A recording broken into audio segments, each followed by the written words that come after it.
किए की करत सुरत सहबार ही की, हृदय से देखते मेरा भक्त है, क्षमा कर देते, पर इस शरीर का जो भोग आया है इसको भोगना पड़ेगा।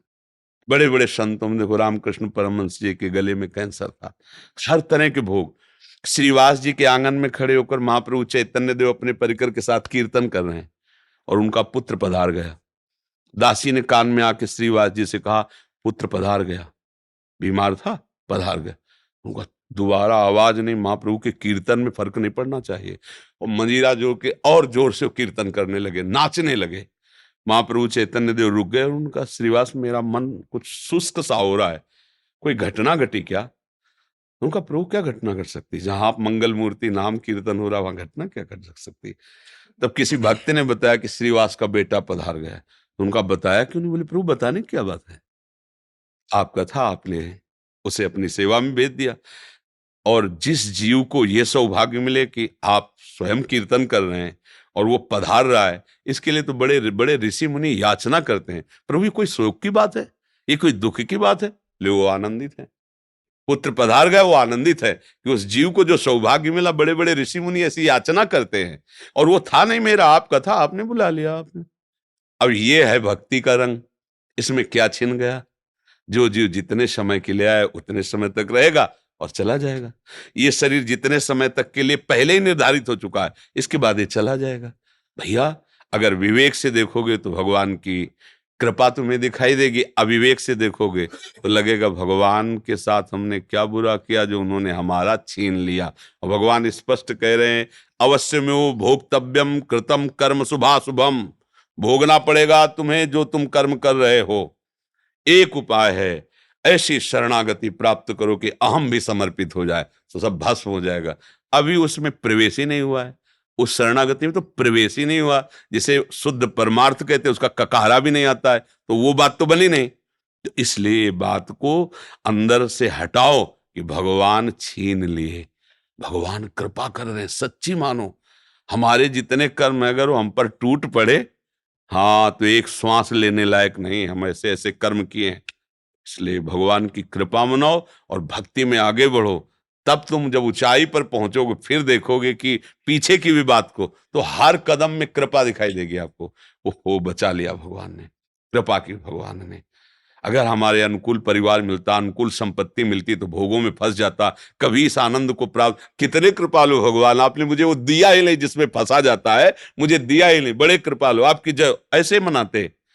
अभी राग है भोगों में, परिवार में, संसार में, तो हमें लगता है कि भगवान बहुत बुरा करने वाले हैं। एक ऐसे हैं कि जो उनकी ज्यादा आरती पूजा करता है उसी की वो धुल देते हैं, उसी को पिटवा देते हैं, उसी को कष्ट। ऐसा नहीं है। वो जो दिखाई आपको दे रहा है वो इसलिए दे रहा है कि अब आखिरी है, अनंत जन्मों का हिसाब इसी जन्म में होके खत्म खेल, अब हमें प्रभु के पास जाना है।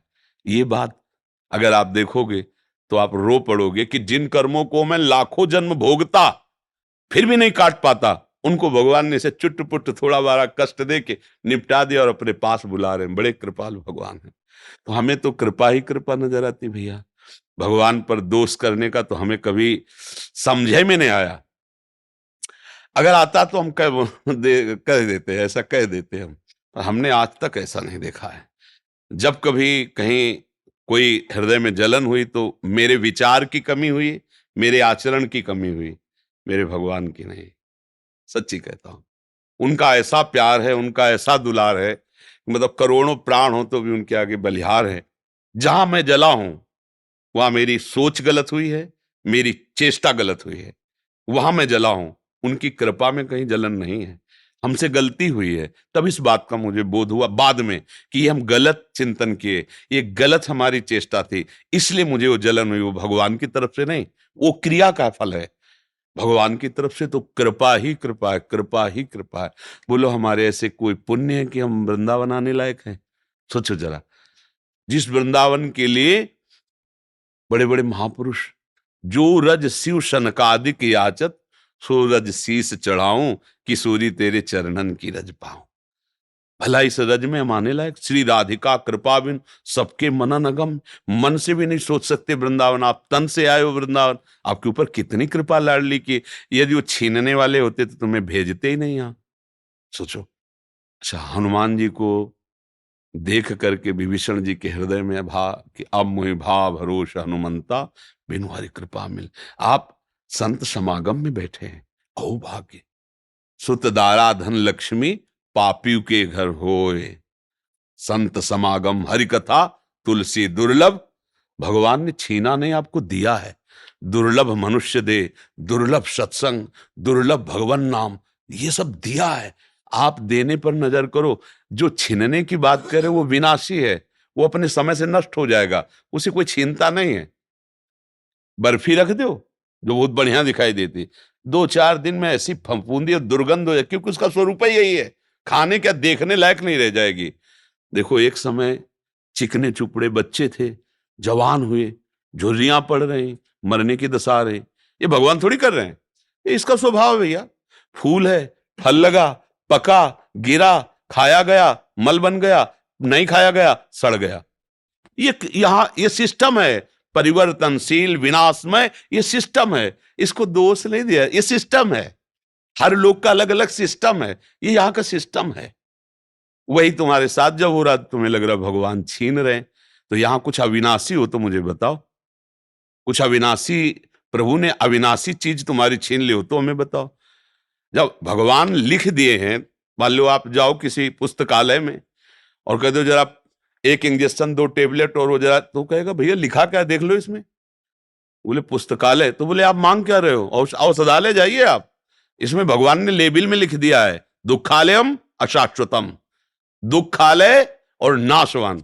अब भगवान ने क्या छीना है भैया, इसमें लेबिल लगी हुई, पहले पढ़ो। जहां तुम आए हो इसका नाम मृत्यु लोक है, इसमें दुख ही दुख है, इसमें सब कुछ छूटने वाला है। अब तुम पकड़ के बैठो कि हमारा ना छूटे, तो आज तक कोई ऐसा नहीं रहा कि जिसका पकड़ा हुआ कुछ बचा हो। सब छूट गया है, शरीर भी छूट गया है। क्या मिला, नाम, परम धन राधा नाम। कबीरा सब जग निर्धना, धनवंता नहीं कोई, धनवंता सोई जानिए जाके राम नाम धन, राधा नाम, कृष्ण नाम, श्याम नाम। तो भैया आपको प्रभु ने दिया है, वो दाता है, वो लेने वाले थोड़ी है।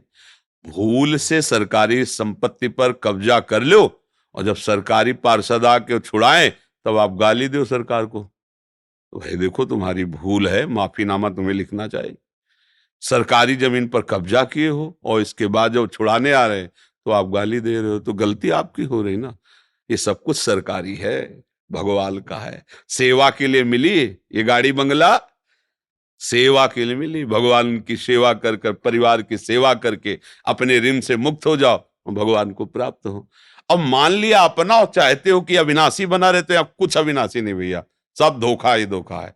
अगर कोई आप प्रमाण दो कुछ भी अविनाशी हो तो बताओ। भगवान भी अवतार लेते हैं तो समय के साथ अंतर्ध्यान हो जाते, समय के साथ, समय जितना लेके आए उतना ही। जब भगवान नहीं ज्यादा रुके समय के आगे प्रगट अवतार में, तो हम तुम कैसे आशा करें कि भैया जरा हमें संजीवनी मूर्ति चटा देना, कि हम थोड़ा नहीं। जितनी आयु है, छठी राव के अंक जो विधना ने लिख दिए, छठी राव के अंक, राई घटे न तिल बढ़े, रहुरे जीव निशंक। यहाँ जो होला है वही होगा। तुम राधा राधा जपो, धर्म से चलो, जो साथ है उनको लेके चलो, जो छूटते जाए जय श्री राधे, आगे बढ़ो। ये महाप्रस्थान लीला है। अगर यहाँ पकड़ के बैठेगा हमारा लड़का, हमारी पत्नी, हमारी संपत्ति, हमारा शरीर, हम विद्वान, हम धनी, तो बाद में रोने के सिवा हाथ कुछ नहीं लगेगा, क्योंकि ये सब तुम्हारा ना था, ना है, ना रहेगा। पक्का किसी का लिए ऐसा होगा। शुद्ध बात समझ लोगे ना तो आनंदित हो जाओगे। और नाटकबाजी से इसका हल होना नहीं है। नाटक में नाटक क्या, गंदी नाली के पानी से हाथ धोगे तो पवित्र थोड़ी हो जाएंगे। माया का नाटक चल रहा है। मैं और मोर तोर तय माया, एकमात्र भगवान है, दूसरा कुछ नहीं। माया ही सब कुछ ऐसा दूसरा दिखा रही। भजन करो, माया का नाश होगा तो आप खुद समझ जाओगे कोई नहीं। आप सत्य स्वरूप भगवत स्वरूप हैं। आप कोई मनुष्य नहीं हैं, आप कोई जीव जंतु नहीं है, आप भगवान के अंश अर्थात भगवत स्वरूप हैं आप।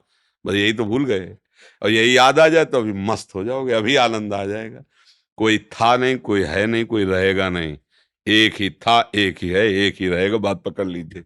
दूसरा तुमने जो माना है तुम्हारा भ्रम है, इसलिए तुम्हें रोना पड़ेगा, भयभीत होना पड़ेगा, दुखी होना पड़ेगा। यही तो हो रहा है ना।